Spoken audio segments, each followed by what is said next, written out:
Hey y'all, it is Destiny. What is going on? Hold on, let me wait for the crew to get in here. Child, where did I put this? I hope everybody's been having a good day though. All right.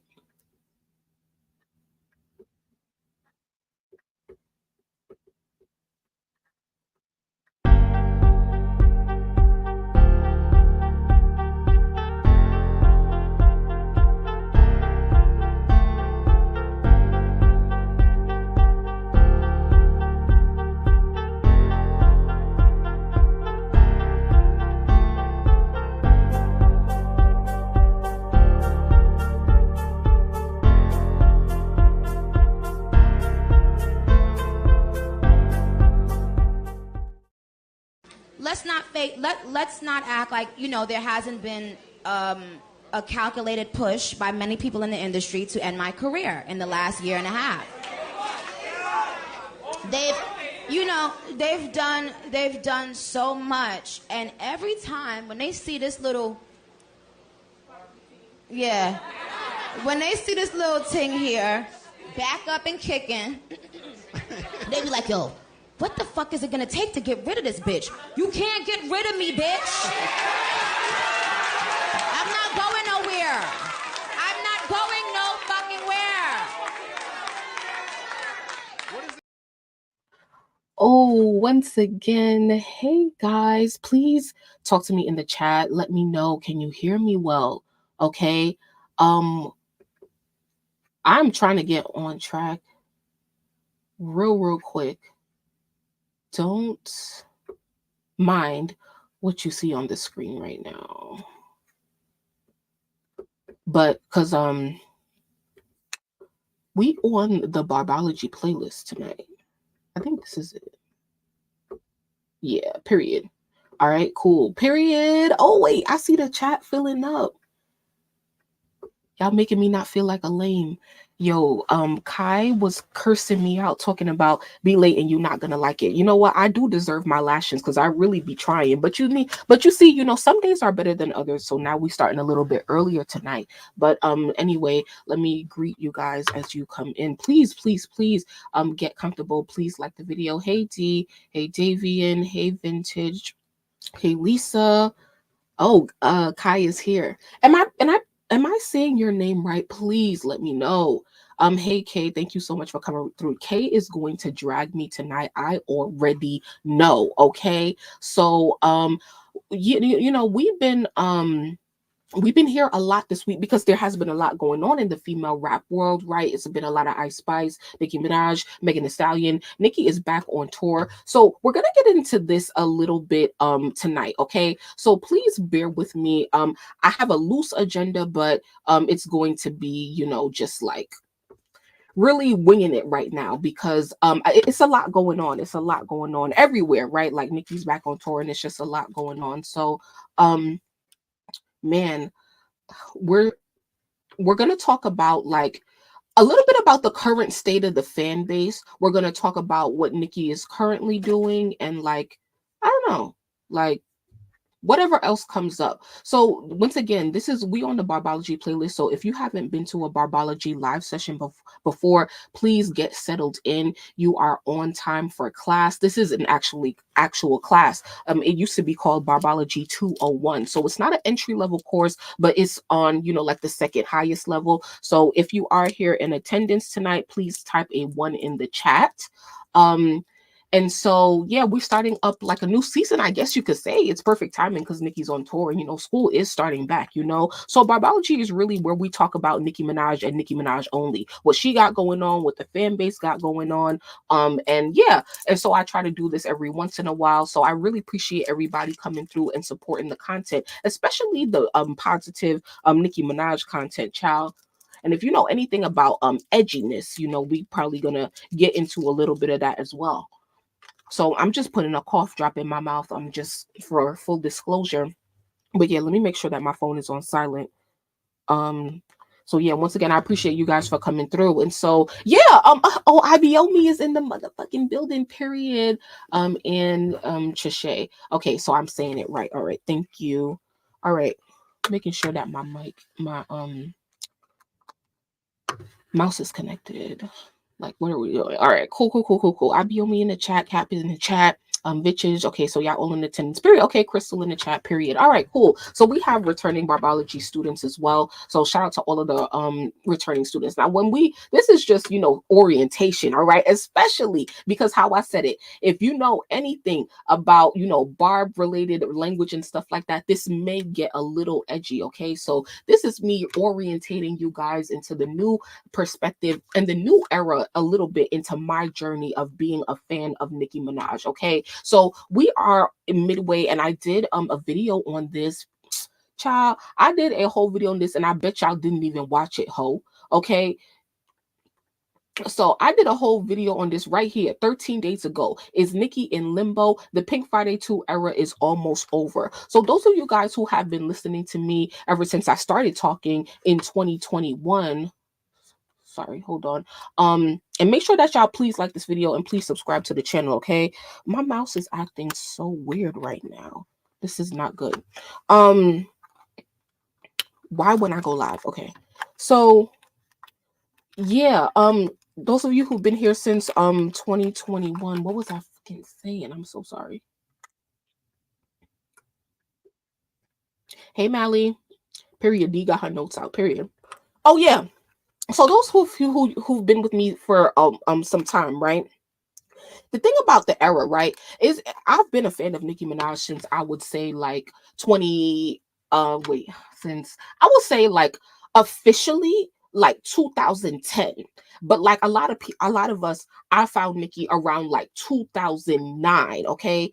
And so I or I say 2010 or 2011 was officially when I became a Barb, because y'all know, those of y'all who know, who's been knowing me, please let them know in the chat.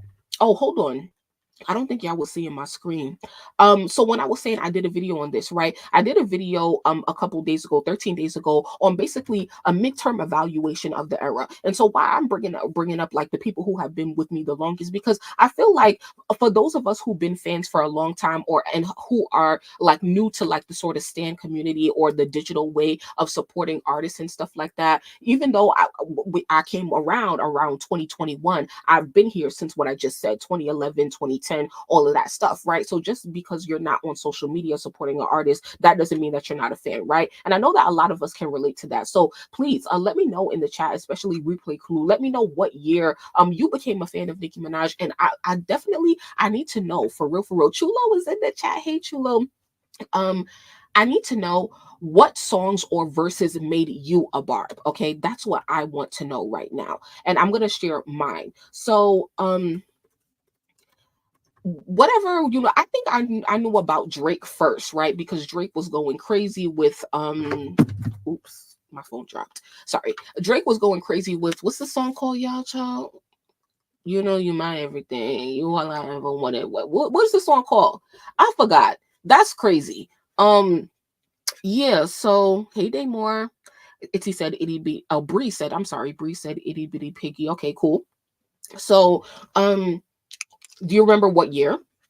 So for me, it was Dirty Love, or Sean Kingston, Nicki's collaboration with Sean Kingston, letting go. Now, I'm not saying that that was the first verse I ever heard by Nicki Minaj. I'm saying that it was the most impactful verse to me that made me be like, oh, like, nah, like, I really gotta be a fan of this bitch. Like, I really gotta, like, whatever. So I'm gonna look it up on Spotify, because I want to know, I like to know exactly, like, what the fuck? I just typed in Spotify. I've been wanting to know like when exactly this came out. Okay, so let's see if we could find the release date. Let me see. 2010. Okay, so 2020, July 23rd, 2010. Wow, July 23rd, 2010. So it's been 14 years since this song came out. So it was when I heard this, I was like, yeah, it's stamped. I have to be a fan of Nicki Minaj, for real. And why, do you ask? Well, and this wasn't even a part of what I was supposed to talk about tonight, because this is more of like a get to know me section, because bitch, we don't give a fuck about all of this right now, because we need to get to, we need to really talk. So, but I'm just, I'm sorry. So, okay, let me see what y'all say. I'm mad my mouse is not working right now. Warning. Okay, cool. 2010, Bedrock, Best I Ever Had. Yes, sorry, Yes Gag, Best I Ever Had. Thank you guys. Best I Ever Had. Still I Rise was the first song I loved. When I saw her in the 5-star video, I was in love. I was gonna say something crazy. Bedrock or Best I Ever Had. Facts. Okay, I've always known of Nicki, but didn't start standing until about 2017. It was a Plain Jane remix for me. I F with that song heavy in 2018. I remember when the Plain Jane remix was out, or sorry, when it came out. It was definitely a lot of going on around that time, 2018. I was in school. I was writing papers. It was finals week. I had like a 30-something page paper to do, and I just couldn't stop playing the verse. I'm like, y'all really expect me to write this paper right now? Nicki just dropped a crazy ass verse. Like, I did used to be in the library in college, like just like with Nicki videos on the computers in the library. Like, bitch, I don't give a fuck who's studying right now. Bitch, we gonna look at this motherfucking video. Like, I know what I was doing when a good form dropped, when the video came out. Anyway, that was a tangent. Bedrock, '07 Dreams, '07 Warning, and then it's okay. I love boss ass freestyling, looking ass in high school. Yeah. 2011, 2012 is when I really became a barb, actually buying dope. 5-star remix too. Okay, cool. So for me, yes, it was Dirty Love once again. Because I loved whatever Nicki had out before that. I loved it, right? But the difference for me, why I connect with Nicki on a different way, is because of, her what's it called, like her Caribbean heritage, right? That's something that we can relate to. So it's like, oh yeah, like Black culture, hip hop culture is cool, but when we start going into Caribbean type stuff, like that's where I feel like I'm most at home at, because that's just the culture I grew up on, and especially being somebody from New York City as well. And it's like, the thing about Nicki is that even though she's Trinidadian, you see a strong affinity to Jamaican culture. So even if you're not Jamaican, even if you're not even Caribbean, so many people, like everybody can agree that we all love Jamaican culture no matter what you're from, and stuff like that. So I learned in high school, in 10th grade, when I was taking like global studies. No, I'm not Trini. I'm actually Panamanian. So I'm not even Jamaican for real, for real. But like I do have Jamaican like in my bloodline, in my family. Like my grandmother's father was Jamaican, and they, a lot in the back in the 1940s, if you guys know anything about the Panama Canal. Panama once again is in the not once again, bitch, I ain't even talk about it. We getting into too many things already. All right. So this is Panama, is a country in Central America. It's a Spanish speaking country. And so it connects Central America to South America. Okay. So you have Costa Rica there, and then you probably got like whatever is in South America, like whatever that is. Right. So it's called an isthmus, right? So it's a special type of island. So that's where my family is from. So they do speak Spanish. Like a lot of people in my family, their first language is Spanish.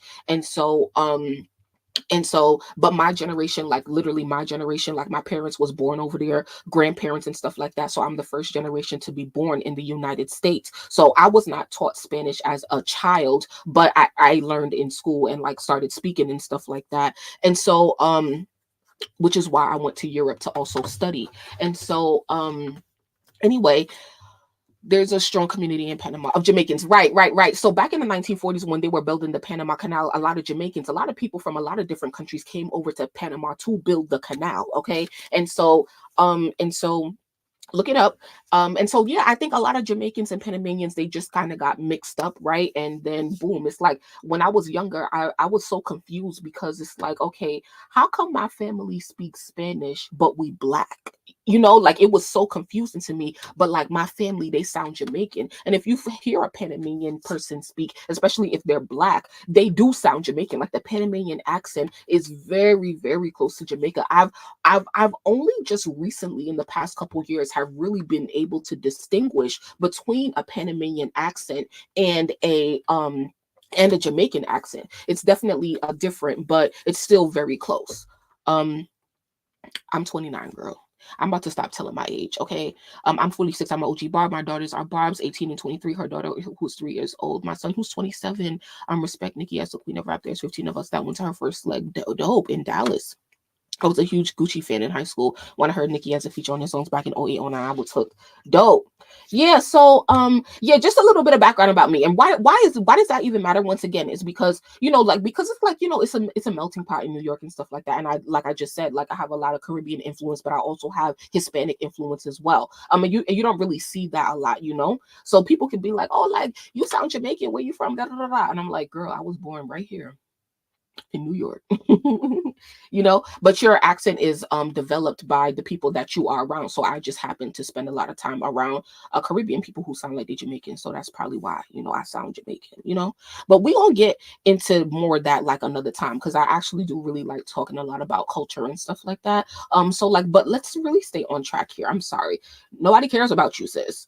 So that is why Dirty Love was really impactful to me when I was younger because it I just felt like the way that Nicki delivered that verse, like, oh my god, like, and how old was I?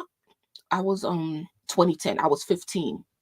So yeah, I just feel like the way that Nicki delivered that verse was so like um okay, it's just like, oh my god, like I don't even know how to explain it. It's just like, hey yo, Sean, you missing it? Yes, I mean, I do attend and something. And so, and the thing about Nicki is that like she's also Trini, right? So she's technically not Jamaican, but she highly identifies with Jamaican culture. And so when people ask me what I am, I'm like, I'm technically Panamanian, but I just highly identify with Jamaican culture.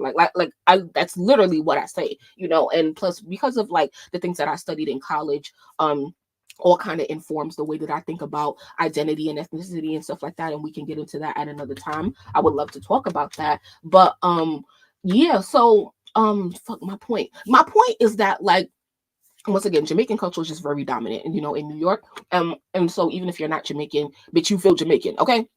Anyway, so the point is that like, and Nicki also kind of identifies with this, even though like I don't know if Nicki knows how to articulate the things that I'm saying about identity, because I feel like identity is very complex, especially when you have things that are you don't normally see together, right? It's like, how are we black but we speak Spanish, like questions like that I grew up thinking. And so with Nicki, you have Trinidadian culture. Trinidadian culture is black, but you also have, and I feel like those of you who know, I went to see Shensia a couple weeks ago, and I'm so grateful for that experience to go to a Jamaican artist concert because you see Caribbean people from every island, and it's like I don't feel it's like people who are not from New York. I don't know if y'all know what a Guyanese person looks like, or like what an Indian Guyanese person looks like, or what an Indian Trini person looks like, because y'all it's not really represented in mainstream culture, and that's the thing. And so like, even though Nicki is Trinidadian, she highly identifies with Jamaican culture. So let me just make the point.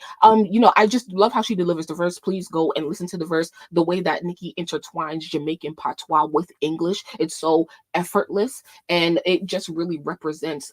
Even if you're not really born there, but you still you kind of get it. You get the language, you feel the language, you feel the music, and it feels authentic. And that's what I really like about that, because the thing is, it's like for me, it's like if like tell me, for anybody who grew up in New York City, it's like, okay, everybody who grew up in New York City in school, everybody want to be Jamaican, everybody want to claim Jamaica, right? But it's like, and so the real Jamaicans used to be like, nah, y'all not really Jamaican. Like for people like me, who even if like you were born in America, but your parents are Jamaican, maybe nah, you're not really Jamaican, because being Jamaican is like, I was saying, I learned this word, ethnocentric.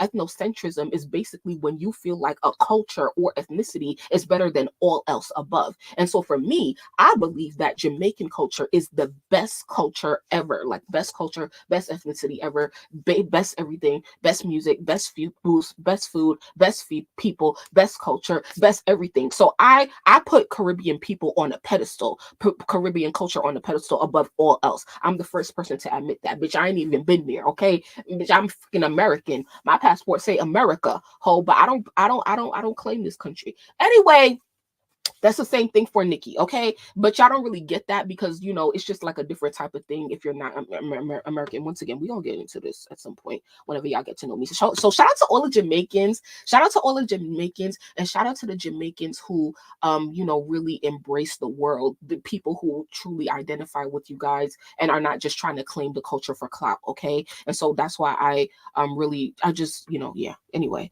Jamaicans are like family. Like, bitch, I was at Shensia concert. That's the only place, like only in a Caribbean space would I just talk to anyone I don't talk to people, but when I'm around Jamaicans, I just feel at home. I was talking to a whole family. Like, oh yeah, so what y'all think? Yeah, what y'all doing? What y'all eating? Oh, where y'all went? Oh, okay, this y'all first. Oh, okay. You ain't gonna find me that I'm not a friendly person. So it's like, yeah.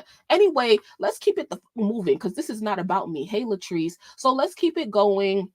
So but by your engagement in the chat, and in the comments for the replay crew, if you do comment on this, like, your comments on this will let me know like how important it is to you for me to talk about conversations like this. So if you truly are interested in getting to know me more on that level in terms of my identity, do let me know in the chat or in the comments. And yeah, if you're just interested in that in general. Okay.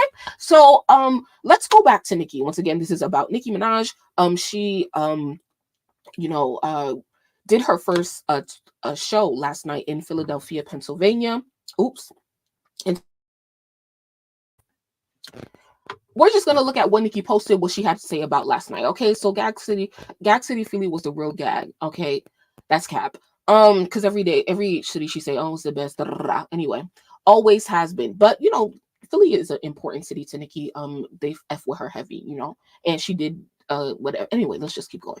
I love you so much, Philly. Thank you thank you for over a decade of support. Y'all vibe is very different to any other city. Facts. I mean, I agree.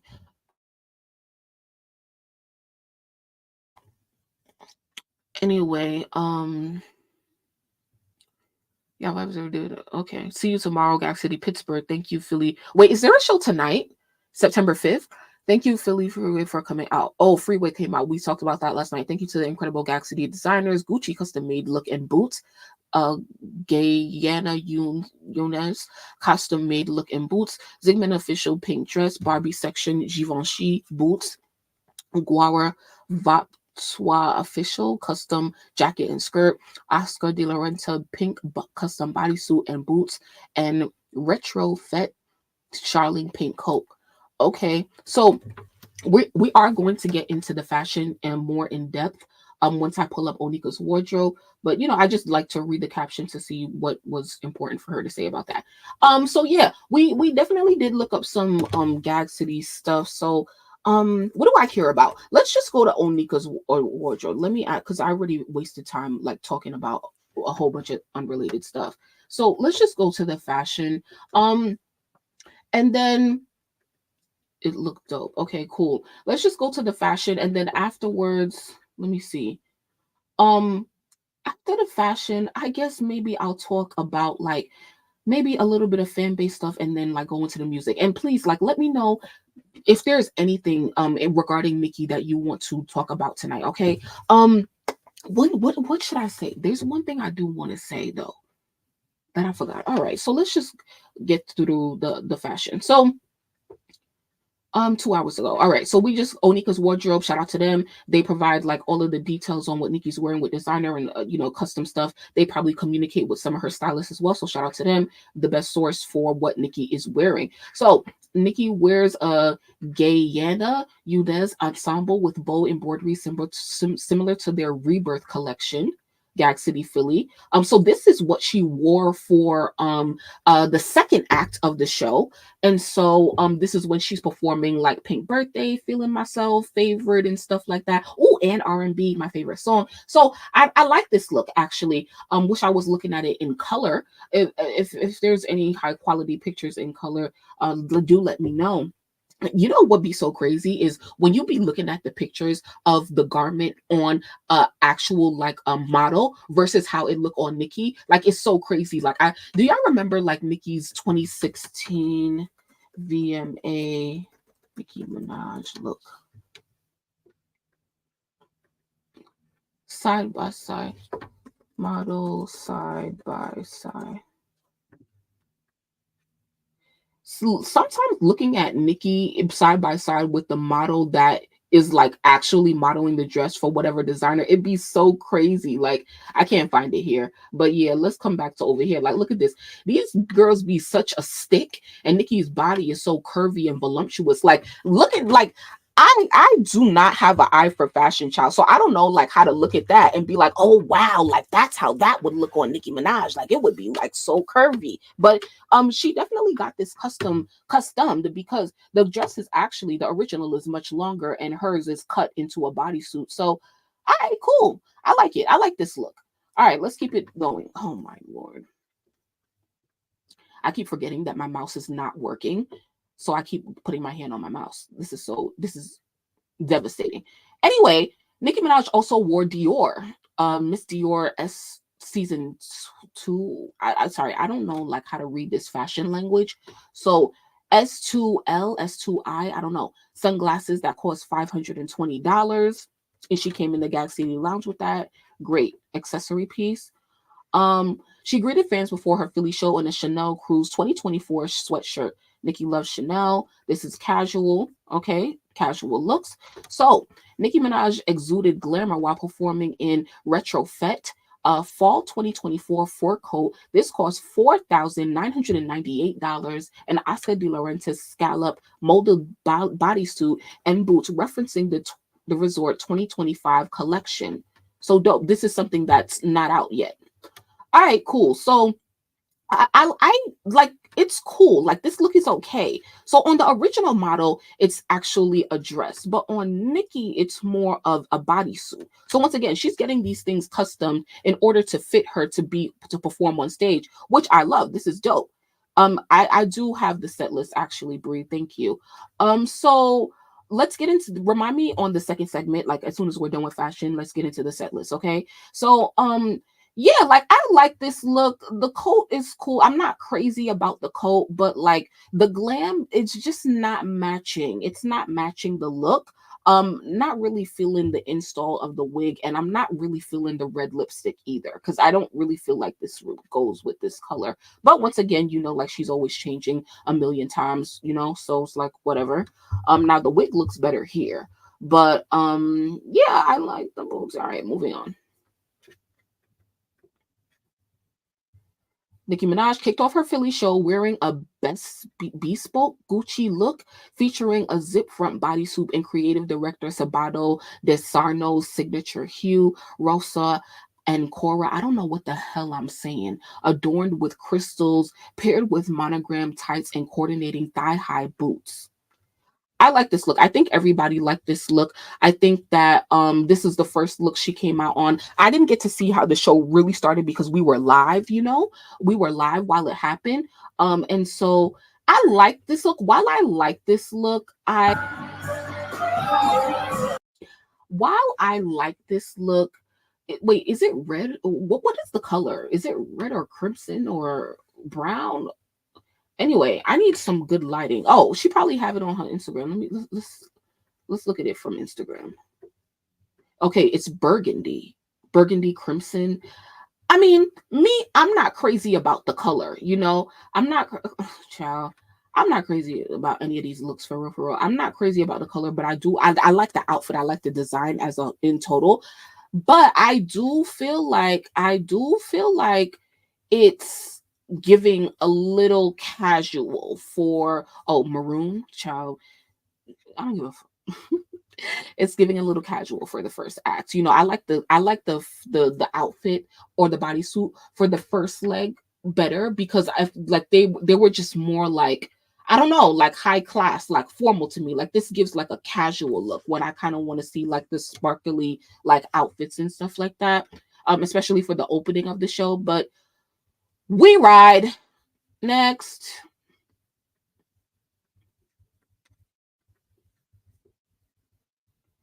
Okay. Channels Barbie as she performs in Zigman Fall Winter 2024 dress for her Gag City show.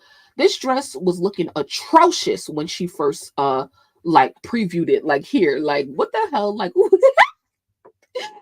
oh wait, I'm sorry. Yo, why did she even post this? Like she be looking so crazy with this wig. Like what Nicki, like why would you even finish my sentence? Why would you post this? Let's move. Let's just move on. I'm sorry, but like I don't know what the hell, but I don't know how I feel about this look, honestly, because I need to see child, I need to see how, it's, I don't know. It's just a lot. It's a lot going on. It's a lot going on. Let's just say that it's a lot going on. I'm sorry, y'all are probably like, it's not that funny. No, it is funny. It's a lot going on. This outfit is giving very much octopus.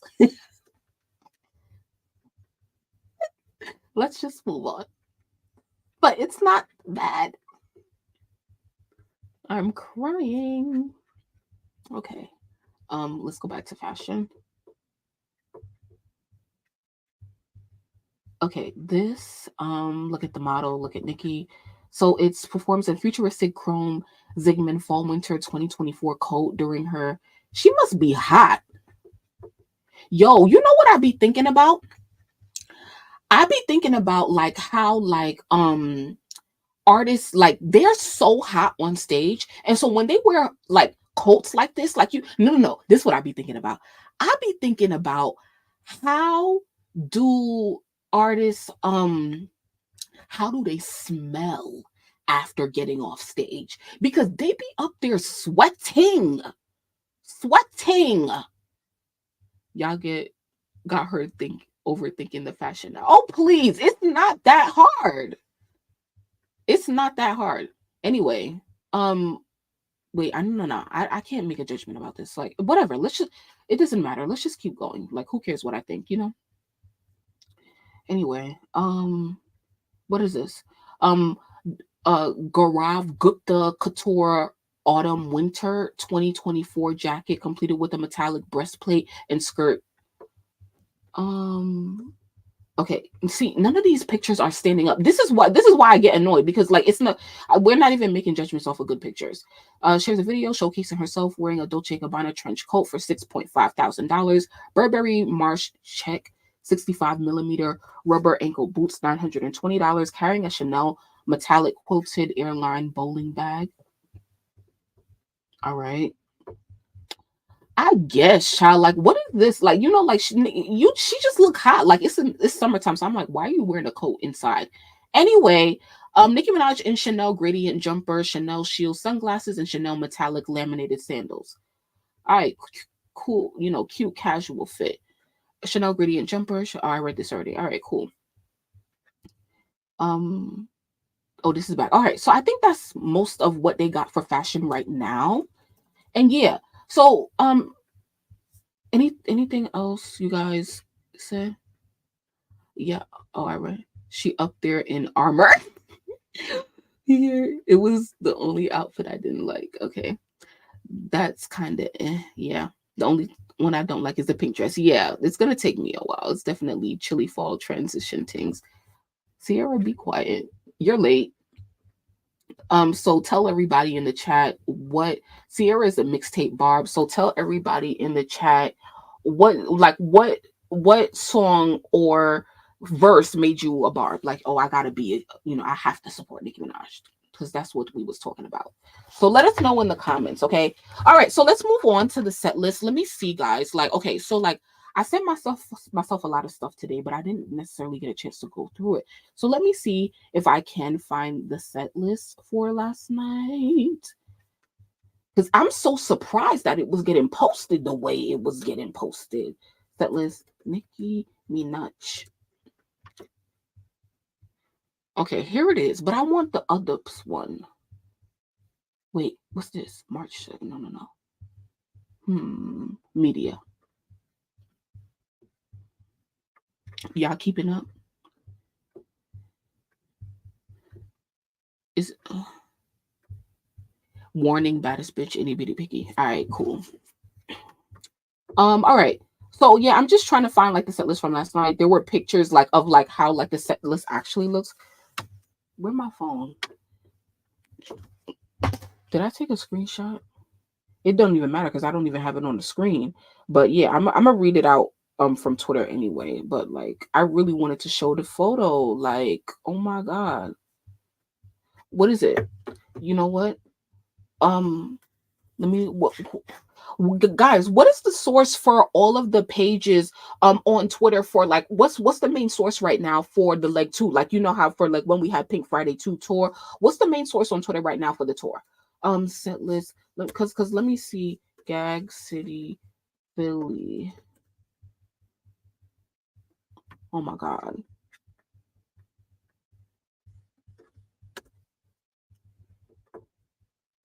Literally, it's not that hard, bitch. It was everywhere. Oh my god. I want to find the white paper. All right. whatever. Like whatever.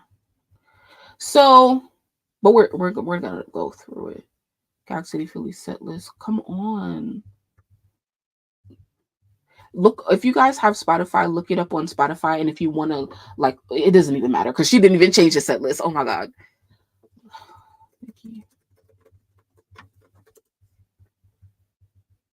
This is so annoying. Anyway, here is the set list, child.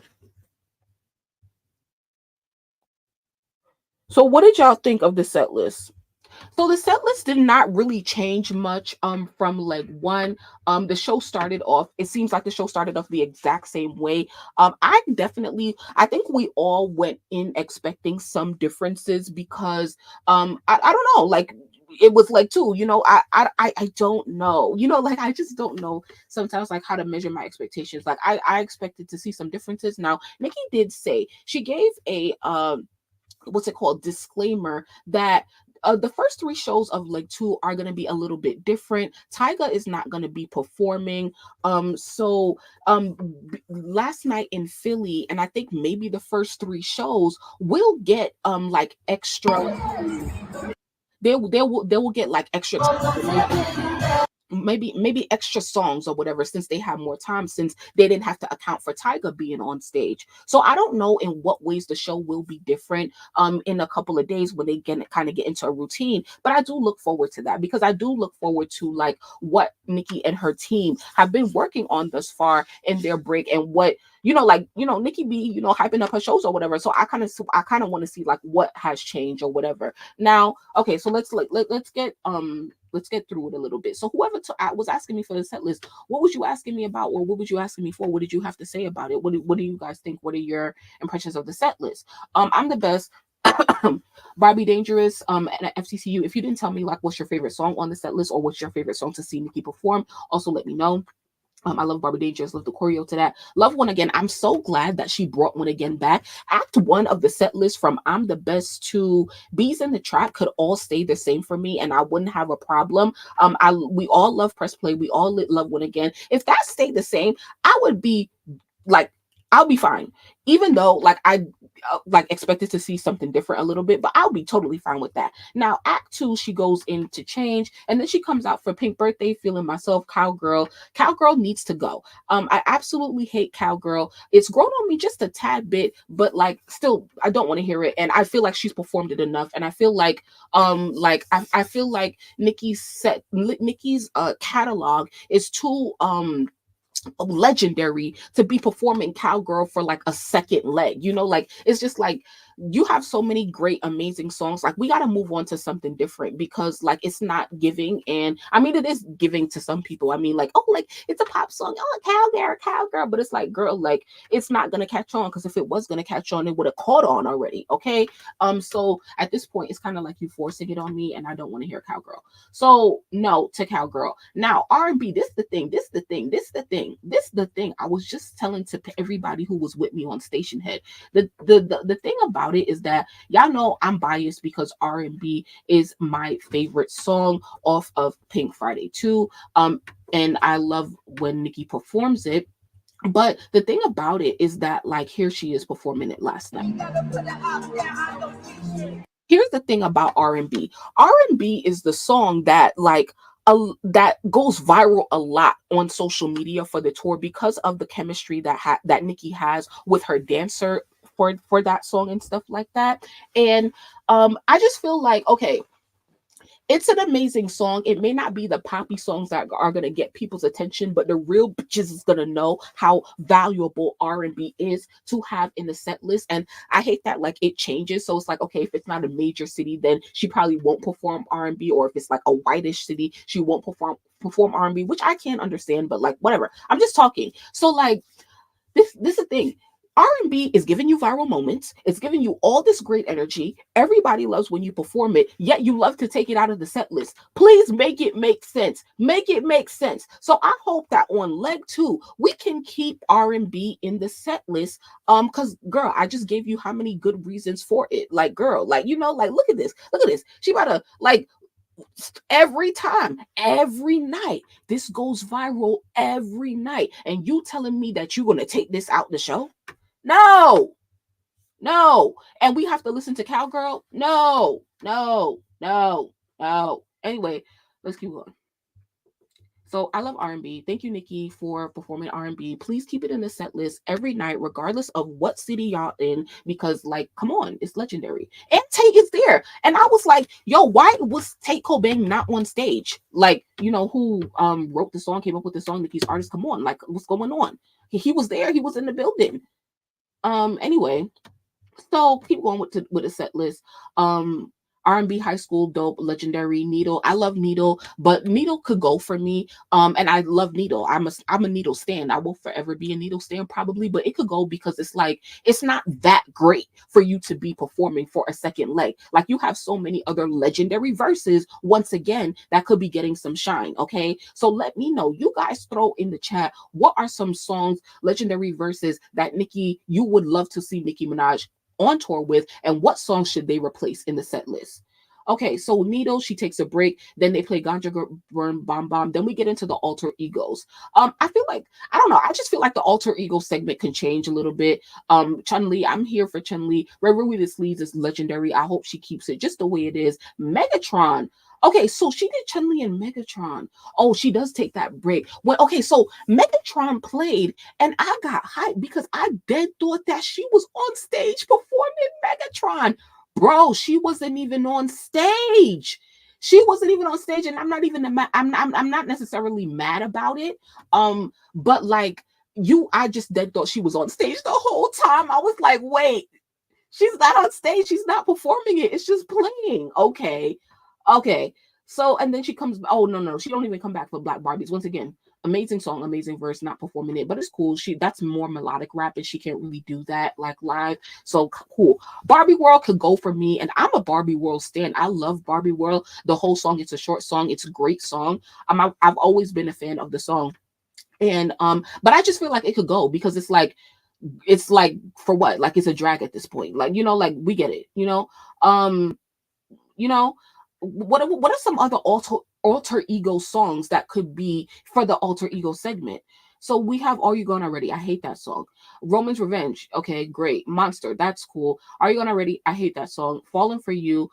I guess, I'm not necessarily opposed to it. Right Through Me can go. Save Me can go. Here I Am. I love to hear Here I Am, but like it could go. Let Me Calm Down, gotta go. Nikki Hendrix must go. Last Time I Saw You, Evicted. I dead don't ever want to hear that song.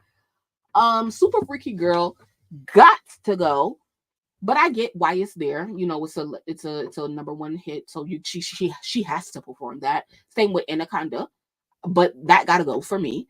Itty Bitty Piggy, alright, cool, but is you gonna remember the words every night? No Flex Zone remix, girl. Do you even know the words?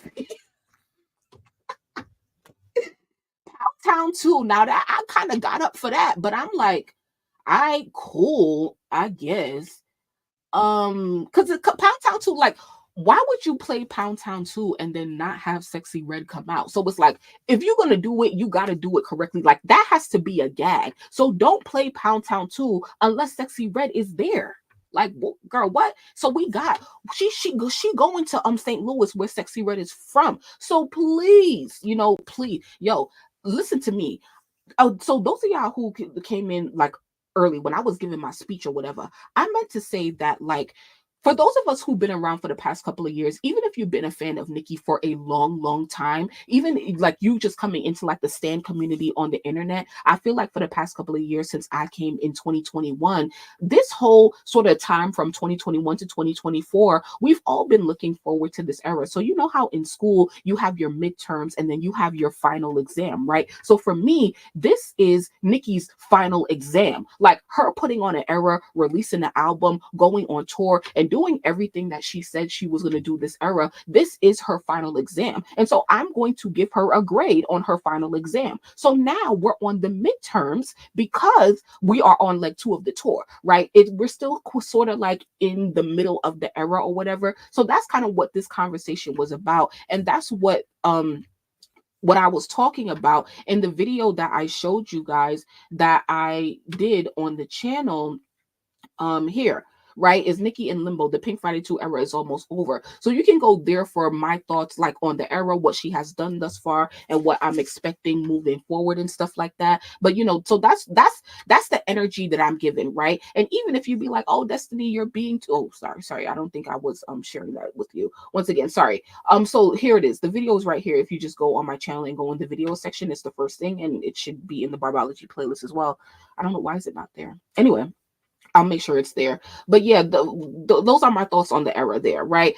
Here we're more just kind of like, you know, doing like a soft evaluation and stuff like that. And yes, I'm sorry, but I take music and artistry very seriously if you didn't know by now. So, you know, and it's our midterm, right? It's our final and it's our, just as it's Nicki's job to show how great of an artist that she is, it's our job to show how great of fans we are and how much we support her, right? So you supporting the music, you're supporting the merch, you're supporting the products, the sneakers, the nails, all of that stuff. That goes into our grade as well, you know, but don't be, you know, like comparing yourself, you know, like, oh, I can't do this, I can't do that. Like, no, any support that you give Nicki Minaj is definitely appreciated. Anyway, before we get into a tangent, I'm just gonna see what you guys said. Shout out to Potent Pondering in the chat though. I really appreciate you for pulling up. All right. If I speak about feeling myself, did I drag feeling myself? Because feeling myself gotta go. So Bree said, Laurent said she needed to do Shanghai. Bree said LLC Run and Hide. Run and Hide is very, very, yeah. I don't know if you know Bree, but Run and Hide is really my song from the Queen era. Everybody used to shit on Run and Hide, especially for Nip Tuck. But that's really one of my favorite songs. Megatron was a break. Yeah, I was pissed. Yes. Oh, this song gets crumbs. Yep. Feeling myself as a chop, but I agree. I think she keeps it for the brand. Yeah. I hate Let Me Calm Down. Yo, every time I hear Let Me Calm Down, I think about you, Laron. I'm dead. I hate that she loves it. She loved that song so much. I'm dead. She didn't even do her verse. Blew me away. She needs to gag with her verse to Pound Town 2. Facts. Let Me Calm Down is such a vibe. It's cool. Let Me Calm Down is in my top 10 of the album, you know. I'm shocked that she's not performing Moment for Life. Nah, she performed Moment for Life last night. I definitely remember that because I love the choreography for Moment for Life with the dancers. Let Me Calm Down is a bop. I'm dead. Yeah.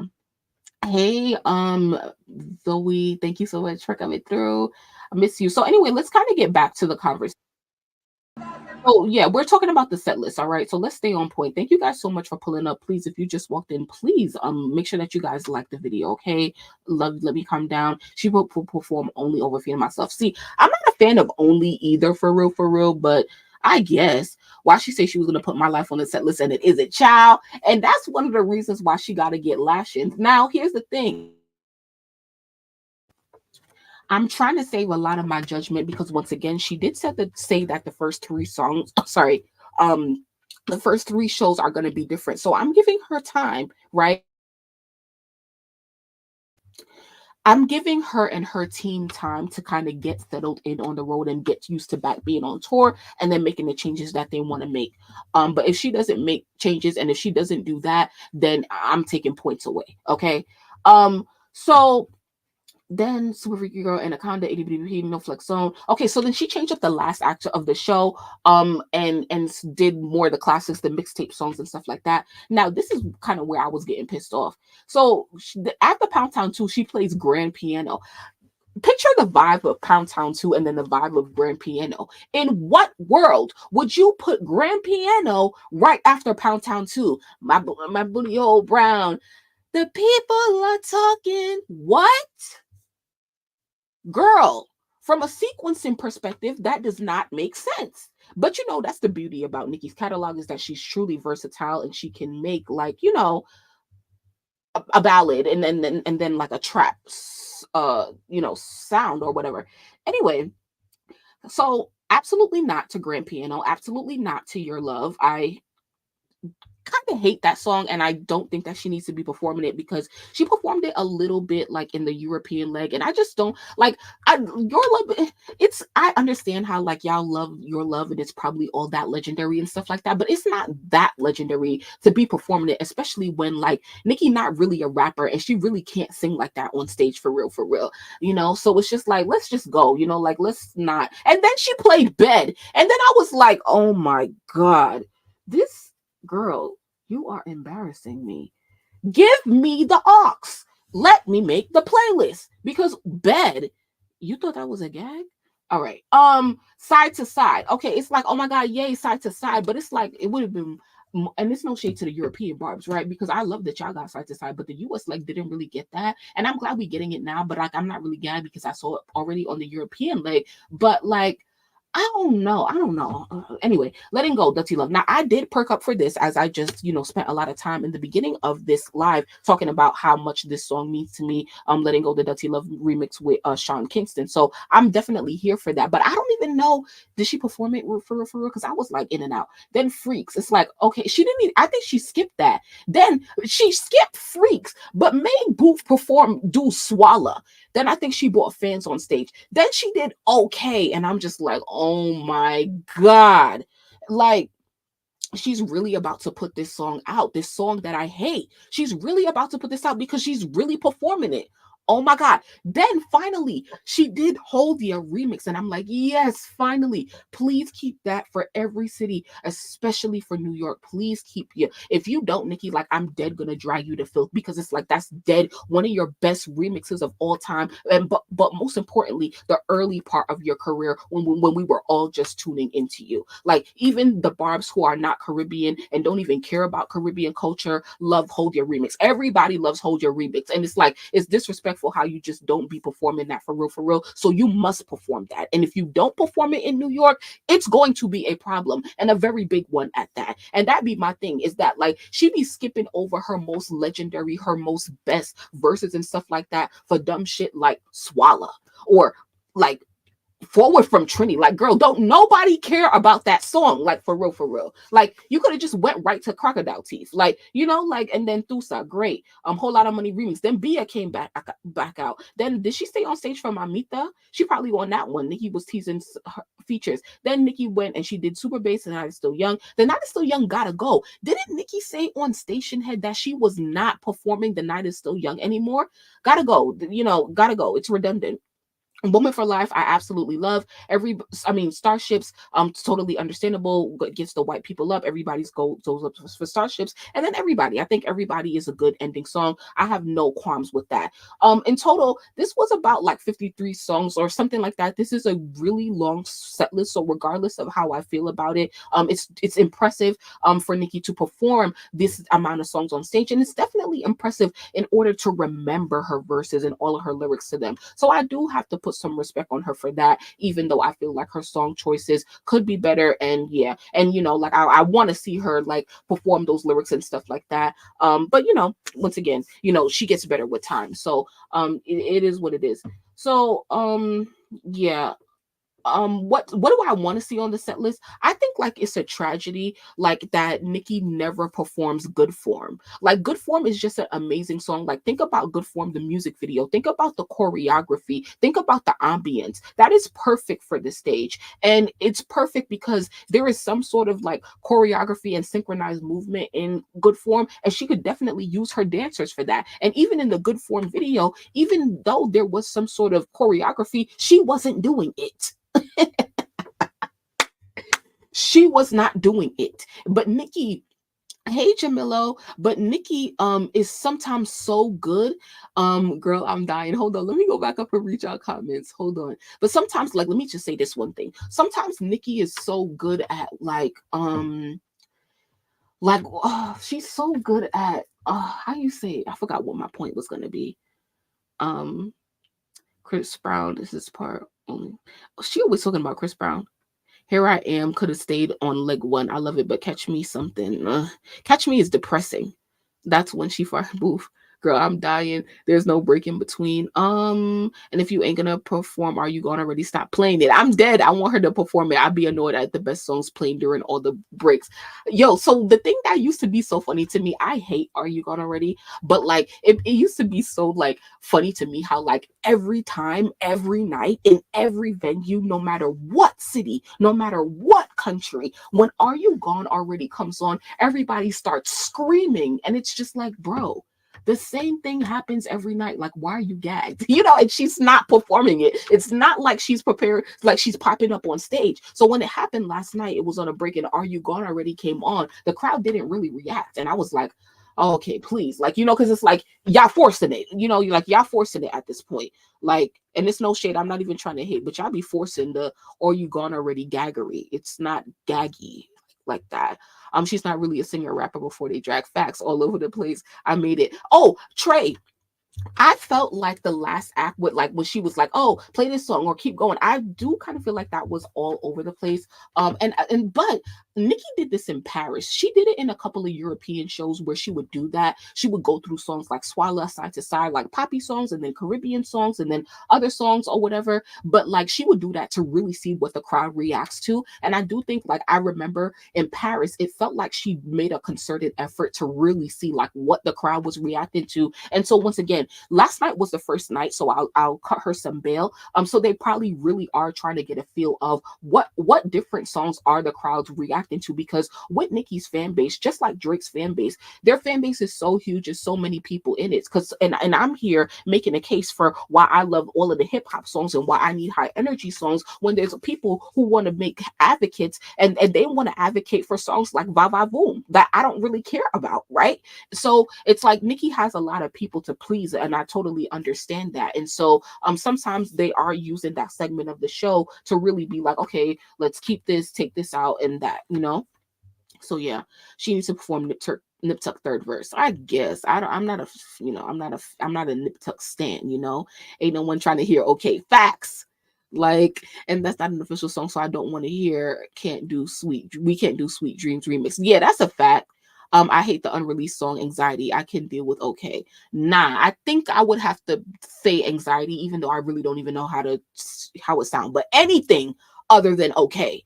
I thought that she would bring Barbz to rap instead of sing this time. Child, I don't want to see no Barbz on stage. Like, I'm sorry, but I didn't pay to see the Barbz. I paid to see Nicki Minaj, and I want her to, you know, have fun. But like, girl, like, you know, like get these hoes off the stage. Like, you know, like, yeah, no way. What, Crystal?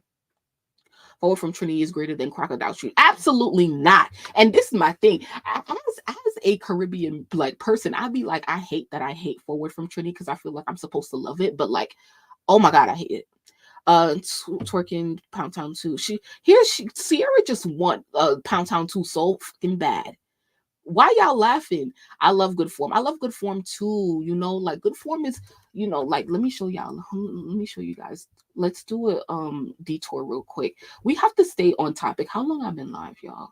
57 minutes. All right. I didn't even get through how. Okay. All right. Let's go to. Let me show y'all something. Back shots. Here's my back shots playlist. Anybody need one?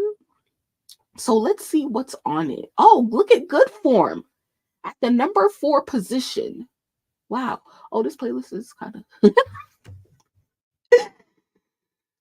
Y'all have a Backshots playlist? That's what Good Form is for. Okay. If you need a playlist, let me know. Why you said I'm bugging though? Crocodile Teeth sigh.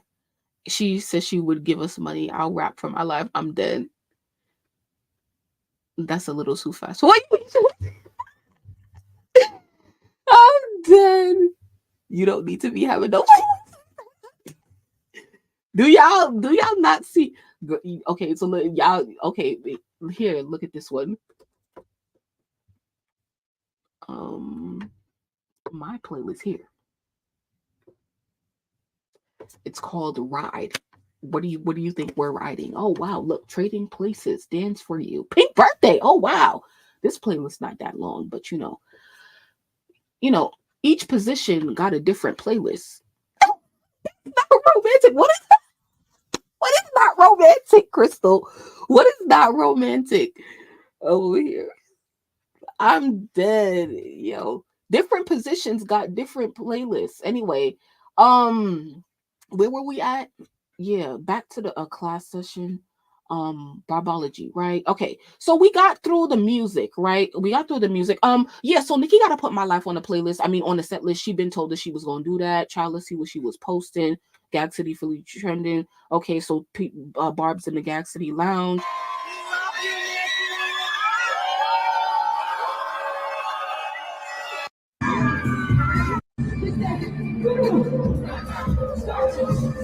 Who got a problem with we go up in the set list? But yeah, Nikki Hendrix gotta go. Nikki Hendrix gotta go. Let Me Calm Down gotta go. Like I want hype songs, I want hype songs. Why is y'all laughing? Them damn songs. Don't play with us, Nick. We have a real life addiction to this set by feeling myself. Facts. Yeah. Anyway, so yeah, we did the music. So what was that? What did I say I had to get into? Somebody had brought something up and I said remind me after we talked about music. So I don't know, guys. Like, okay. So we talked about fashion, we talked about Philly, music. I mean, okay. I did kind of never mind. No, I didn't. Yes, I did. We did a live like when did we do a live? We did a Barbology live like a couple I think it was probably in here where we talked about Nicki and her toxic femininity. I think I went through the songs that Nicki had been previewing and I gave or was it here? New Nicki music. No, I think it was over here when we did, yeah, because so I went through the snippets and whatever, and I don't okay, I don't know what to say.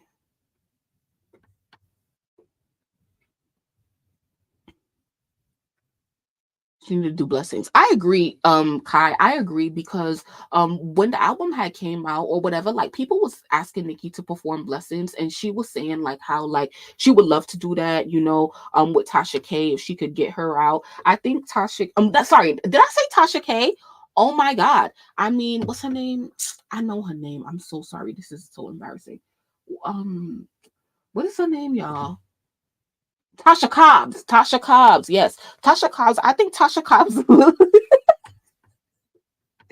Sorry, Sierra. I think Tasha Cobbs live in LA. Okay. So Tasha Cobbs, because Tasha Cobbs has had her concerts. Capricorn. Tasha Cobbs has had concerts in LA and Nicki has popped out to it. So I feel like if blessings is gonna happen, I don't know. It would blessings feels like more like a southern city or whatever to perform there because southern people are just I don't know. It just feels more like a little bit more religious or whatever. But like, I do want to hear blessings live. I do want to see Nicki and Tasha Cobbs perform blessings and their gospel songs together. So Nicki has 2 LA shows, but I don't know how much of a priority she wants to make gospel in the set list. Now, it's possible though, because she has Keisha, the background vocalist, to help them out too. Come on, Nicki. I think we should start tweeting her and tell her to make sure she do blessings in LA. Talking to my new boo and one ear, listening to you in the other. Period. Vintage, I appreciate you. Love, we go up and welcome to the party. Period. I thought you have a right wing thinking, but you wilding with these playlist names. I'm dead. I mean, I have other normal playlists, but those are just playlists for, you know, those activities. I love we go up. Dope. Okay. And she had LaRon, how you feel about the songs that she's allegedly gonna put on this deluxe? Wait, is it? Oh, LaRon must be delayed. Me feeling myself at the door. Not the Barbz beefing on the timeline right now. What's going on? Y'all ain't do love me enough, right? Okay, like no, I'm sorry, but I don't like that song. Like, I appreciate the the sentiment and the message, but like it's just not it. It's not for it's just not it. And I don't want to see that performed live. You know what I would like though? Because Nicki got Keisha Cole on the album, I would love to see Nicki and Keisha perform. No shade. I actually would like to see that, so maybe Cap, maybe we could work on that. I because it's like, yeah, she had Monica. Like it would have been dope to have Nicki, Keisha, and Monica on stage together. Like that would have been dope. So I might have to drag her if she don't make that happen. All right. So I don't really remember what I was supposed to talk about, and I know I'm gonna be mad when I do remember. But so let's get into some other sort of topics. I wanted to talk, guys. The title of this live was, it's like, why the Barbz are frustrated. And at first, like, I scheduled this live because I wanted to talk about like the things that really be going on in the fan base, like on Twitter and stuff like that some people, like a lot of people, like don't really be knowing about and stuff, and how that's been impacting the fan base, the era, Nicki's relationship to the fan base and stuff like that. So if you guys have any observations or any questions about that you want to say, please do that right now in the chat, and I'm gonna read your comments, and then I'm gonna get into anything that I have to say. Okay. Actually, I have some tweets that I want to pull up, but I don't know where I put it. Okay, I read that already. All right. So Cows and Pedro, I didn't know they had animosity. Child, who does he not have animosity with at this point? But every time you ask somebody a question, it's always, I don't have no problem with you. So anyway, so I don't even know how I should say this, because it's like, so it's like let's really have a real conversation for real. It's like, I you don't like to talk about your family business like in public and stuff like that, but it's like sometimes like I be looking at other videos like from other creators, like there's a lot, like because there is Nicki claims, okay, let's start here. Nicki claims that the industry wants to pull her fan base apart because that's the only way that they can get rid of her, and I definitely think that there's a percentage of that in there, but a lot of the stuff that be going on like within the fan base, like a lot of the drama and stuff, I don't really feel like it's not industry, like it may be, but the point is that everybody, right, even myself, we all have to take accountability as to like what we contribute to the community and stuff like that, and whatever the environment is, and everybody has had a part to play in it, because although I think the way I think now, at one point I was more of a stricter Barb and stuff like that. And when you're more of a stricter Barb, who you don't your mind is not really open, and you only see some things from like a one perspective or a certain perspective, it makes you shut everything else out. And that's one of the reasons why there is such a strife in the fan base right now, because everybody, when people take disagreement as a sign of disrespect, when a disagreement is just a conversation, right? And so people think like, oh well, if you don't like this, right, I kind of gave my unfiltered thoughts and opinions about Nicki's fashion, right, things that I liked and things that I didn't like. Now people would say like, oh, like, why are you, oh, she wears what she wants to wear, oh, like Nicki controls what she wants to wear. Well, at some point, like the decision is hers, right? Because she puts the people in place, and she hires the people who put her clothes on and stuff like that. It could be about anything. It could be about music as well, And so it used to be like how like people used to say like, oh, like, when you have your disagreements, like don't talk about it publicly, like only privately, like in group chats and stuff like that. And it's like, I just want to get back to the days where it's like all that matters, like for me, like I follow Barbs who are Republican, right? Because honestly, I don't care about your political views. All I care about is that we have Nicki Minaj in common. I don't care what you look like, what language you speak, what your race is. That's not what this is. You know, I'm here to engage based off of Nicki Minaj, child. So I don't really care about a lot of stuff, right? I want to get back to the times where being a fan was very basic, right? You love the artist, you love the music. Yay, I'm here, right? I don't like all of these extra like obligations and X, Y, and Z. At one point, it was all cool and fine and dandy, but like, and that's why I said I started off this conversation tonight talking about like I'm gonna like catch you guys up to speed as to like where I am in my own fan journey of what it means to be a fan of Nicki Minaj, right? We started all the way back in 2010, and we've all had different eras, because one thing about me is that how much time? Okay. One thing about me is that I don't force anything when it comes to music. I don't force being a fan of anything, right? Before me doing what I do on the internet, I never rush to listen to music as soon as it dropped, because I do music at my own pace on my own time. And so just because something drops at 12, when Queen dropped, Nicki has so much going on. Oh, it was dropping and she pushed it back, then whatever. I found out Queen dropped in the middle of the day. I said, girl, I have a meeting. Okay. And I listened to that later on that night. But if I didn't feel like it, I wouldn't have listened to it in the first week if I didn't want to. And now we're all in a rush to get our sales and our streams in the first week and all of that stuff. And that's all fine and dandy, because we truly do want to support Nicki to the fullest extent. And I will not stop doing those things ever. But I'm what I'm saying is that like the way that I used to consume music versus the way that I consume music now has drastically changed.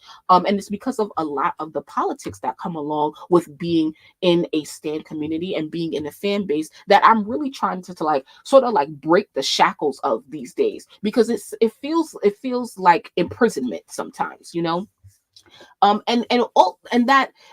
that's me, right? Because at some point I left everybody else that I was a fan of and I only focused on Nicki. And now I want to have more of a balance of the artists I support, and none of them are female rappers and stuff like that. I do not stand any other artists other than Nicki Minaj.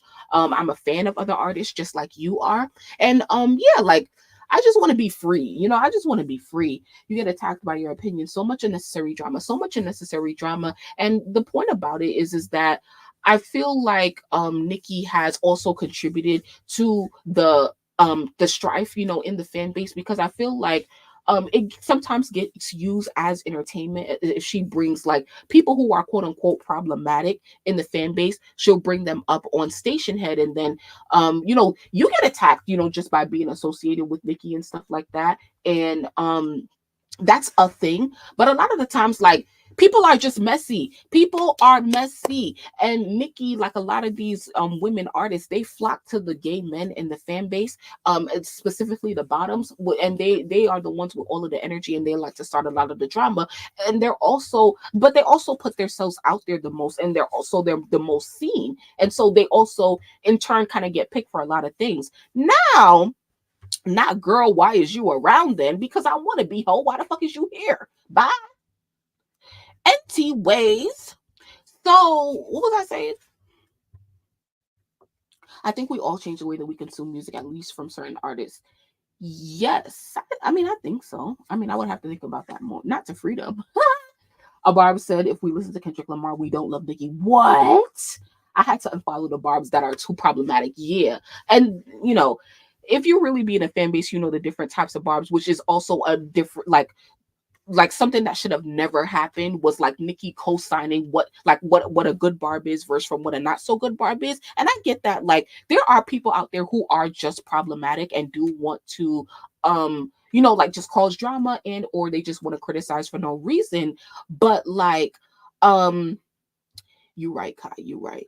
But like, what we have to understand is like I said in the beginning, just because you don't like something doesn't equate to disrespect, right? We can agree to disagree or see each other's side, or not really, because I don't care, right? I never cared about anybody's opinion on Nicki Minaj, whether you love her or you don't, because like your opinion on Nicki doesn't impact how I feel about Nicki. So why would I care about how you feel about Nicki? But it's like some of y'all care too much about how people feel about Nicki. But one thing that y'all also have to remember is that, like, not all Nicki hate or anybody who don't like Nicki, it's not always they are op or they paid. There's a lot of people who don't like Nicki just because they don't like Nicki. For example, like just how like for example, you can say I could look at Nicki and be like, yeah, like yeah, she wouldn't really be my friend in real life because, like, you know, I could see whatever, you know, like there's technically so many reasons to not like Nicki Minaj, but none of us let those reasons impact us from loving her, right? You can be like, oh yeah, she do kind of look stuck up,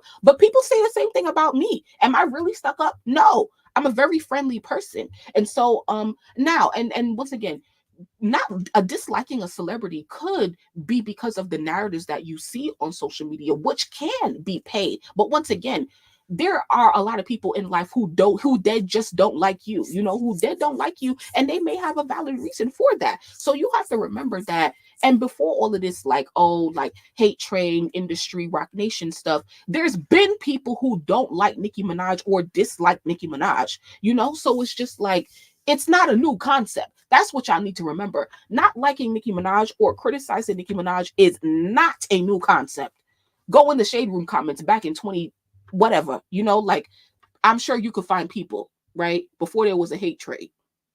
And that's the thing is when I talk to OG Barbz, they'll always say like, "Oh, Nicki always got hate. Nicki always got hate, even back in the early days, you know." And I used to be like, "Wow, like you know, I wasn't really around so much on the internet back in those days, but it would have been interesting, you know." Yeah, if they don't like Nicki, they don't like them.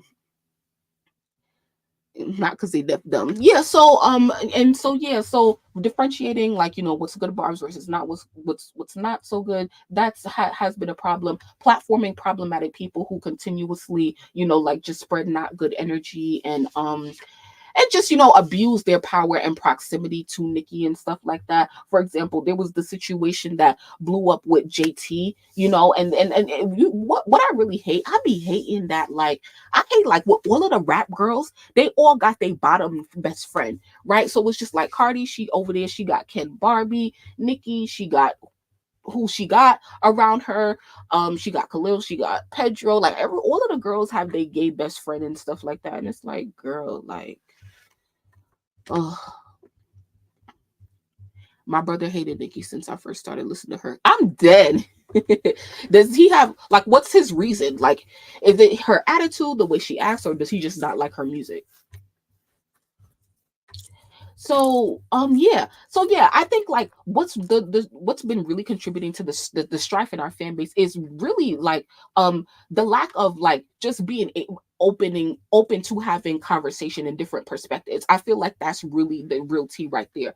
So what I'm gonna do is I'm gonna just scroll down my bookmarks while we talk because there will have been some tweets because the fan base, the current climate of the fan base has been a topic of conversation in the fan base very heavily in the past couple of weeks, which is why I even scheduled this live. And so I had saved a lot of tweets that I wanted to kind of use to guide the conversation. But child, that was so long ago, child. So many things have happened, and I don't even know if I can find them. And I also don't really want to drag this out for real, for real. Why I got so much shit saved from Cleopatra and Ice Spice, child. You would have thought I'd be on here all day reading this stuff.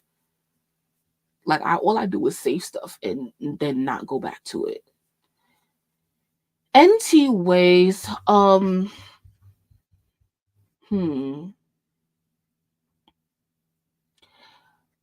So here's the thing.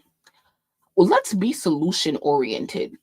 What do you think for those of you guys who are experiencing it, and this is one of the reasons that I I have neglected to talk about it on YouTube for F the tweets, child. If I find it, then child, I'll do another video or we'll talk about this again in another live because I'm sure the conversation gonna come back up. You know, she split up her own fan base. That's a motherfucking fact, Miss Me. I've had a lot of productive convos with people who weren't barbs by not being so hostile. That is a fact. And with even though people think whatever they think about me or whatever, like I said, you don't expose your family business, right? So when I'm outside the family, when I'm talking to people who are not Barb's, best believe I am swinging down for Nicki. I would never let anybody disrespect Nicki Minaj for real, for real. But and it took me so long, y'all. It took me so long to be able to like step outside and see things from another perspective because I was too. I mean, here's the thing. Here's the real tea for people who just have started listening to me on YouTube. The real tea is that in all my life, I started talking about 2010, 2011 when I started really, really like supported Nicki. From that time to 2024, I've never disagreed with Nicki as much as I've disagreed with her this year, in the past year. If I disagreed with Nicki as much as I have if within the past year, I wouldn't be a Barb, right? Excuse me. I wouldn't be a Barb if I really disagreed with Nicki Minaj, if I really didn't like Nicki Minaj back in the day. And what's really sad about the situation is that like, you know, because of the hate train, our fan base lacks trust. So we don't trust each other and we don't really like people for real regarding like content creators and media. It took me to start creating content to understand that the Barbs don't like anybody that talks about Nicki Minaj. Even if they like you, oh yeah, she talks about Nicki, she's cool, she's a Barb. In reality, and we all do this because I've done it in the past, and that's why I say we all have to take accountability, right? In reality, the Barbs don't like anybody for their opinion on Nicki. Even for people who speak on Nicki positively, the Barbs only go over there or check in with that person or that platform just to check that they are speaking on Nicki positively. Because the one time that I had one thing to say, 1 ounce of criticism, all hell broke loose. Lost subscribers, lost followers, lost X, Y, and Z. And I understand for real, for real. But it's like, after 200 videos that I've made, and I'm not even like really trying to go in right now for real, because people on stage they really heard me going on this. But after 200 videos, positive videos, I sit up here every week and I do chart analysis on her and tell you all of the positive things that she's accomplishing. And the one time that I have a critique for her, you feel the need to unfollow, unsubscribe, or curse me out in the chat. That shows me that you never cared about me. You never cared about me. You never cared about me as a creator. You only care that I speak positively on Nicki Minaj. You don't even care what I say. The only thing that I only speak positively about her. And I get it. But it's like, as I said, naturally, and here's the thing, here's the extra layer about being a creator is that, and also being a fan, right? The thing about it is like, it's a double relationship. So if you guys have been here for the past year, like back in 2023, this time last year, I was really heavy with doing like when Nicki was let's look at the Barbology playlist. I was very heavy on doing recaps of Nicki. Remember, this time last year, Nicki was going live a lot on AMP, right? Remember AMP? She was going live a lot on AMP. And so here, you know, 9 months ago, what was 9 months ago? Let's go back a little bit more onto the playlist. So look at the playlist, right? It says 176 episodes. Barbology is actually technically considered a podcast on YouTube. And so that's why it's its own playlist. So you can, at any time you want Nicki Minaj content, you can always come here on the channel. And I've been covering a lot, you know, for the past year and a half. So let's just, you know, let's throw back up a little bit more. We're talking about this time last year. Ooh, this time last year, here we are, you know, here, Nicki spills on the industry paying for secret meetings. So I would go live. No, actually, I wouldn't go live. I would basically recap the things that Nicki here. Like, look at this recaps. Nicki and VMA rehearsals, Queen Radio recap. Every time Nicki would go live, I would come on YouTube and I would record a video and recap it, right? Thank you, Vintage. This is what I appreciate the most, for real, when we disagree. And you technically don't have to care about me for real, because I'm nobody to you, you know, like, unless you really do. Like, the people who actually care about me as a human being, I appreciate you. But you're always going to have people who don't care about you. They only care about what I can offer you. You guys care about the entertainment, about the conversation we have, but you probably don't care about me like as a human, which is totally fine, right? Like that is the fan relationship. Because once again, you're here for entertainment, right? So that's why there's levels of support. So anyway, this time last year I would go and recap everything that Nicki would say on like on live or whatever, but in like 10 minutes, right? For people who couldn't listen in or whatever. And I enjoy doing those things. But like what's it like a lot of things that happens right now, like when she goes live, and I'm not even trying to be on that, like for real, I don't even want to get into that. It's really not like invaluable or enough for me to recap because Nicki doesn't really say anything important these days, which is fine, but once again, 200 videos of Barbology on YouTube. Go rewatch it in time. But what was I don't even really freaking remember what my point was. But the other night when we was here talking about something, I had told y'all that this time last year when Nicki did do the VMAs, it was when she started to take L's. Okay, so here is when 11 months ago Nicki addresses VMAs hosting cloudy critics Papa Bear's reaction to her performance. So politics ruined the VMAs, Cardi B and da da da da da. Nicki said several warning shots ahead of Queen Radio. That was when a lot was going on with her, Kenny, Cardi being caught outside and stuff like that. And that's when I feel like the boat started to rock a little bit, right? Because it's just like those two things should have never happened for real, for real. But no hard feelings or whatever. We live, we ride. We still had a successful album. We still having a successful era and stuff like that. But we've been taking L's. We've been taking L's ever since this time. We've been taking L's. Nicki been taking L's. The fan base been taking L's. Not everybody will agree on all of the L's for real, but it's been some L's for real.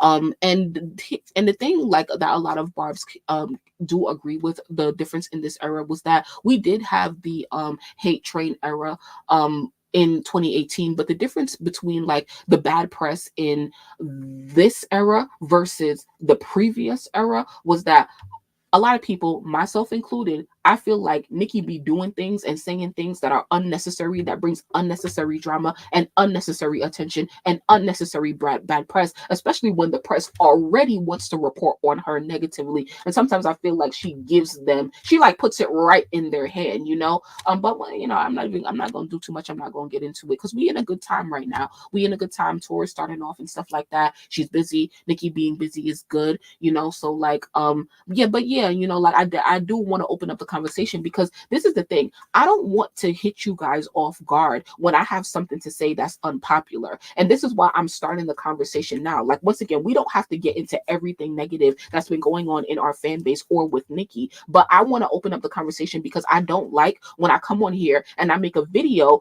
where, once again, anytime anybody in anything, if you ever start creating content, the whole reason why you start creating content is because it's a free country. You want to be able to express your opinion without any limits. And once again, I understand our fan base and how we really only want like positive press and stuff like that. But the me being a creator, once again, I'm sorry, I lost my train of thought earlier. I was saying like how as a creator, like I got used to like coming on here and like making everything Nicki said and did content. This time last year when I would report on everything she would say on AMP, and I had to slow down because I had to when you make it feel like a job, it starts to feel like a job. And I had to be like, yo, at the end of the day, Destiny, you are still a fan of Nicki Minaj and you want to have fun with this, so everything is not content. Not everything has to be a video. Not everything is for YouTube, right? Which is why I spend time with my followers, not only on YouTube, but I spend time with you guys on Stationhead, because not all our family business needs to be out in the streets like that, right? So, but we gonna get into the real tea. And for YouTube, for people who are finding me on YouTube, I want to bring y'all into the real conversations, the real tea that be going on below the surface. Because if you're not a Barb that's not on Twitter all day and you're not seeing what's happening on Twitter, the big players in the fan base, along with how Nicki interacts with them, you're missing a lot. You're missing a lot. And not that you need that experience in order to be a barb, but it's like, you know, I know the first time I made a video on like the fan base, I realized that a lot of people, a lot of barbs who be on YouTube, y'all are not on other social media platforms. So y'all miss a lot of this stuff. And then one thing is like, okay, why are we talking about this? And then two, like, what are you even talking about? Like, oh my God, Nicki, the barbs are perfect. Like, well, when you actually start seeing what's going on, it's far from perfect, you know. So I'm gonna pause and read some of you guys's comments and stuff like that. So I appreciate the honesty. I want to be honest with you because see, the thing is that I have to remember that I'm a fan first, and so it's hard for me as a fan of Nicki Minaj, before even having to come on here and talk to you guys, it's hard for me to look in the mirror and say I disagree with Nicki on this, just as a fan. And it's even harder to come here and tell you guys that because I know that we're all fans, and I could lose you, you know, I could lose followers for not liking something Nicki did or said or whatever, right? Because we're all fans at the end of the day, and I once again respect people's decision. But as a creator, I also, my most important relationship is my relationship with my supporters. And so, like journalists say, you have to instill trust. Y'all have to trust me. And in order for y'all to trust my opinion and respect my opinion, I have to be honest, regardless of how hard it is. It is not easy to have this conversation, but I want y'all to trust me. So I have to be honest, even when it's hard. And so sometimes we're going to have hard conversations, but always remember that it's all out of love and respect. And a lot of people want to see Nicki be successful and reach her highest potential. And sometimes not everybody's delivery is perfect, but at the end of the day, that's really the place that we be coming from and what we be talking about. So I don't want to do too much more. We already been on here for an hour and a half. I'm just happy that we have that conversation, and hopefully we have a more of an open and understanding environment on the channel. Because once again, we're in an era, and you know, I tend to critique things a little bit more harsh than the average fan, and I do have my expectations for Nicki as an A-list artist. But one thing to know about me, and we'll talk about this whenever we get to the get to know me live video, I only judge artists on the standards that they set for themselves, right? So I'm never going to say, oh, Nicki, I want you to do a full-on choreography if I know that Nicki Minaj is not a dancer. So anything that I want from Nicki Minaj, or anything that any way how I critique her, it's only based on what she said she was going to do. So I'll give you an example. If Nicki Minaj does not put out a documentary after this era, it's going to be a problem. I am going to have a problem. I'm telling you guys that right now. Okay. I didn't even care about the album. I care about the documentary. I'm the documentary type barb, and I've been being patient. We've been being patient because Nicki been telling us about this documentary for more than 10 years at this point. So many things have happened in her life, and I'm so interested in the woman that she is when she is not being Nicki Minaj. And we might not even get all of that. I don't even care, bro. I just want to see Nicki be a human being. That's really it. I want to see Nicki backstage. I want to see Nicki having breakfast. I want to see Nicki in her house, even though we might not get to see all of that. And so I'm just letting y'all know right now, I only critique artists on the standards they've set for themselves. So remember that.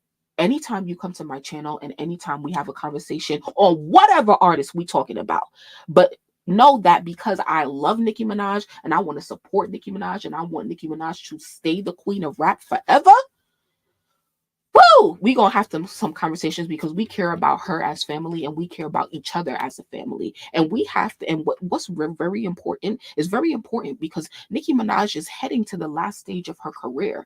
And so for those of us who are here right now and we're doing the social media stuff, we have to pass it down to the barbs who are coming up after us. Nicki's legacy needs to live on. Even if we get older, when she gets older, we need more generations of barbs, and that's why we need to, you know, have more tolerance and acceptance and understanding of each other. Let's not get, you know, like, once again, please remember, if somebody is critiquing Nicki or whatever, it may not be from a place of dislike or hate. We all want to see Nicki be successful. And please, anytime I say something, please don't think that I think that Nicki cares about my opinion. I would not. Nicki does not care about my opinion because I'm a nobody, right? So it's like, when I say something, don't take it as, oh, Nicki gotta do this or like, no, like, I don't really like that. No, no, no, no, no. Now you said you was gonna do that. So now sis, I need you to do that. See, you said you was gonna have more,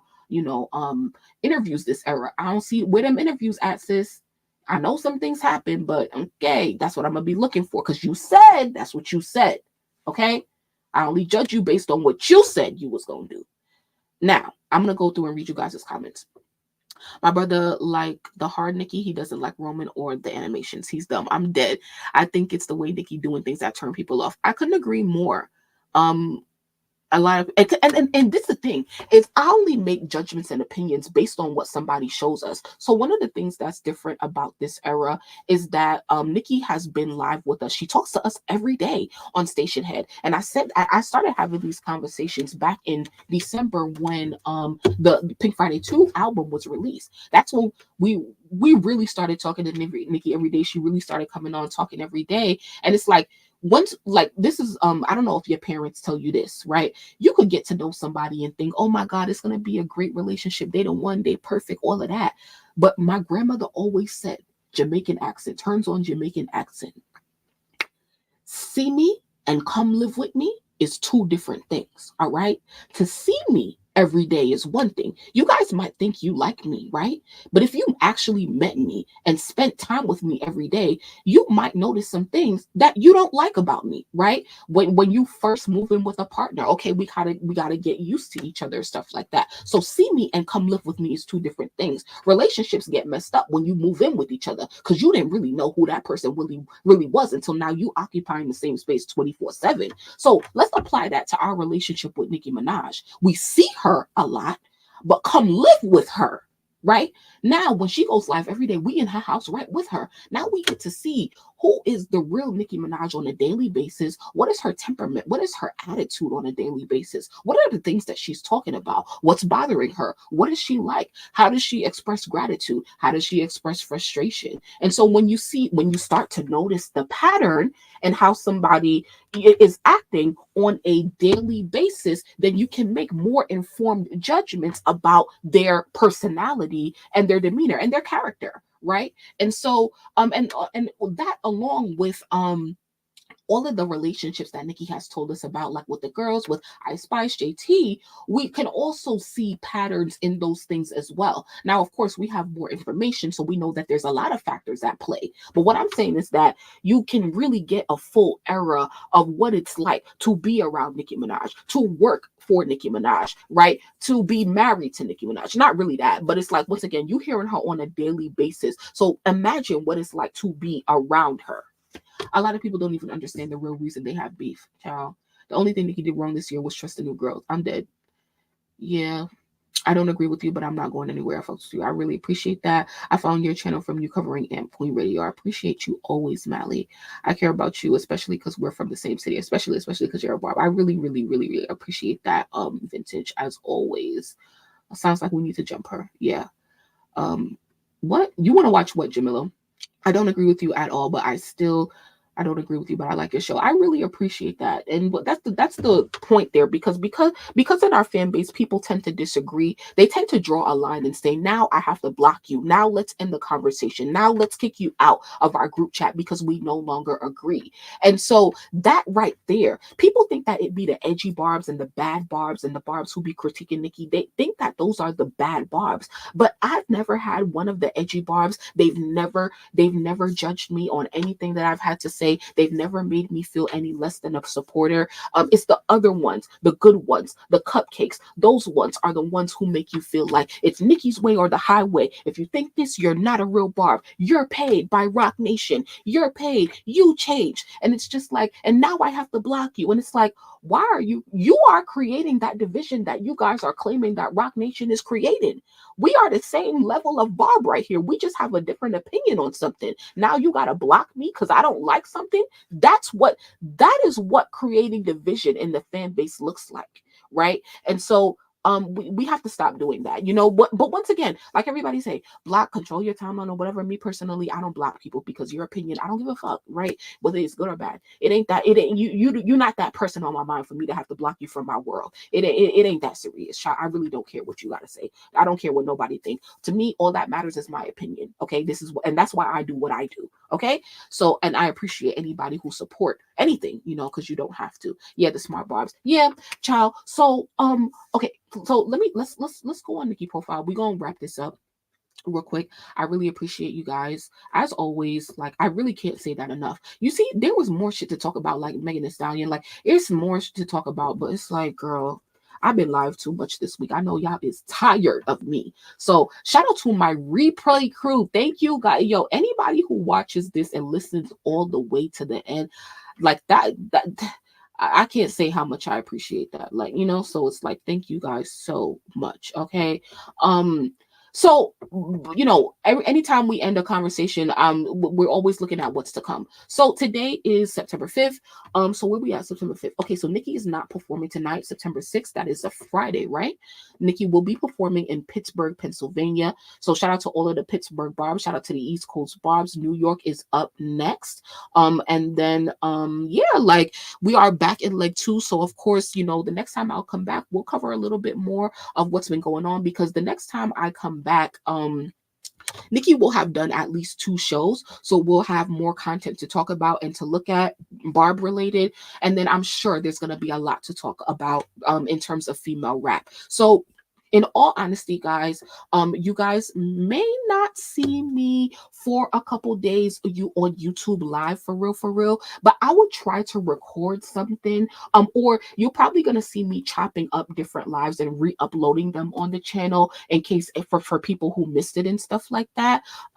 So feel free to tune into those. But yeah, I'm kind of gonna be gone for a couple of days, but this is why I be telling y'all, if you be on Station Head, if you follow Nicki on Station Head, you might as well follow me on Station Head Destiny C, because it's less work to go live on Station Head. I can literally just open my phone and go live and not have to do anything. So I was live on there before I came live here. So even though I'm gonna be busy, if I have a quick second to go live, I can easily go live on Station Head. So that could happen tomorrow. It could happen Saturday, you know, over the weekend. But I do have things to take care of. You know, so yeah, but you know, we're gonna talk regardless, and I'm going to, like, miss you guys every second that I'm away. Like, truly, I really do enjoy being here talking to you all. So I really do appreciate it. I appreciate everybody who likes the video. Just make sure that y'all notifications are on. I'm gonna like try to schedule something and then update the community tab. So make sure that your notifications are on for that. And yeah, like, if you need anything from me, you know, hit me on Instagram at Destiny. What, child? Let's just pull up Instagram, child. Destiny.reloaded. Oh, here I am. You can hit me up there, and yeah, if you need anything, or you need to send me anything, anytime you need to talk or communicate with me about anything. Okay, so thank you very much all for your patience and your support. I really do appreciate it. I'll be back soon, Kai. I need these lives to get through my schoolwork. You know, this may sound conceited, but I watch back all my lives several times. Several times. I be laughing because, child, ain't don't nobody keep it as real as me. And that's one thing I wanted to say before we get off of here. I never want to bring our family business to the public, but I be seeing videos, especially these days, where other people who are not in our fan base is giving their opinion on what's going on in our fan base, and they be having the details wrong, right? So it's just like, girl, I really be knowing the real tea and stuff like that. So it's like, why don't y'all really get it from me? If they talking about it, why can't I talk about it and come to the exact source? If you really want to know what's going on in the fan base, come to me. Ask me. I see everything all day. I mean, not all day, but like, child, I'm a see it, you know. So stop listening to these bloggers out here who just be talking about female rap just because they need something to do, and it's no shade, but y'all really don't really know what's really going on over here. Okay, so shout out to everybody who really be subscribed for real, because y'all are actually coming to the direct source. Everybody just be saying, oh, whatever these other people be talking about, they just be talking about what people be talking about on Twitter, child. Okay, what happens in this fan base? It happens on Twitter, Station Head, everywhere. Not nobody. There is nobody. Let me tell you right now, there is nobody on the internet, on YouTube, who has their eyes in as much as Barbz business as I do. Okay, so it don't get no realer than this. Okay, and that's why I do what I do. Shay, I love you. Thank you so much for popping up. Okay, thank you, Trey. All right, y'all. I'm gonna shut up now, but we will talk soon. Thank you so much once again. Station head crew, we shall talk soon. All right. Later.